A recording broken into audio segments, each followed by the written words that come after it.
Hi there, guys. Just a little connect to say, how's it? It's been a couple of weeks, but we've been really busy. So, thank you to those who've connected with us, who're staying connected, who are engaging with us purposefully and constructively. We love you. We appreciate you.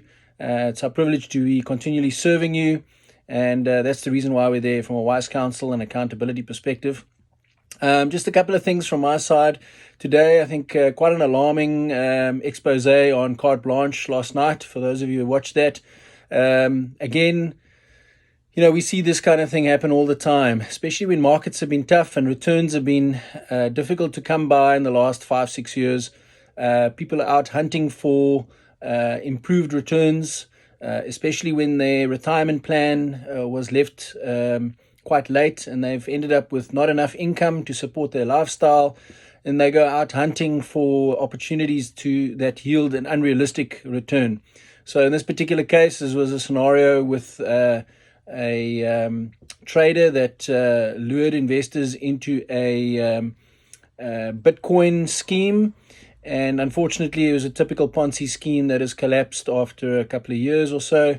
And please, guys, if it looks too good to be true, it always is. You cannot give clients 5% a month return.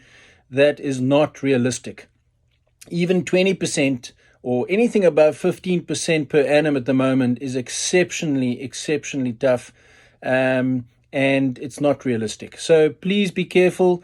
Do not be lured or tempted to withdraw money out of your pension funds to put into strategies that are single focused. The other thing, that often determines largely your return in your portfolio is your tactical asset allocation. In other words, when should you be in bonds? When should you be in cash?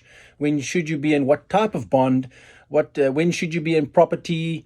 At what percentage? And then when it comes to equities, how much of your portfolio should be in banks, should be in pharmaceuticals, should be in commercial, other commercial entities, resources. So there's an enormous skill that goes behind to make sure that your assets are sweating for you in the right asset class for the right period, and diversified appropriately. So please, guys, let it be a severe, quick awakening and a warning again to stay away from unlicensed and investments that are unregulated, because when you want to go to the FSCA to lay a claim with somebody whose investments are not regulated by them, you are very much on your own.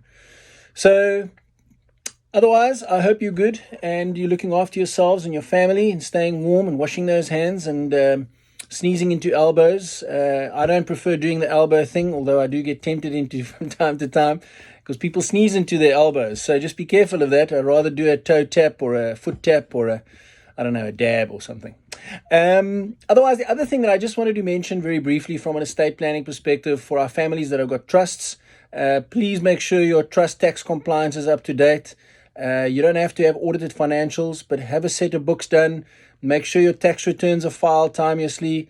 Make sure that your bank account is being managed responsibly. And please chat to us at any time if you need help in that regard. And then the last thing, people often forget about their letter of wishes when it comes to an Inter Vivos family trust. And a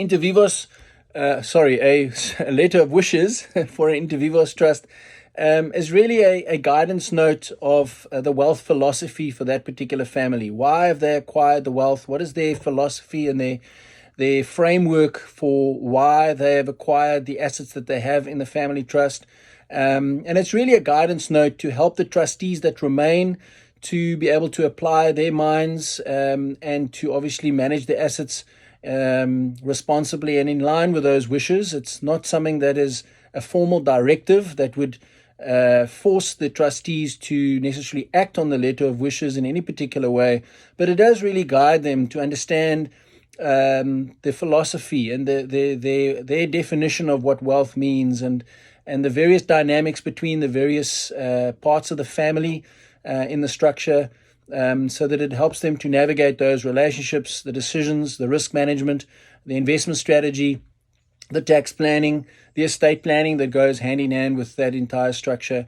So I hope that helps. I hope you have a fantastic rest of your Monday and a wonderful week that lies ahead.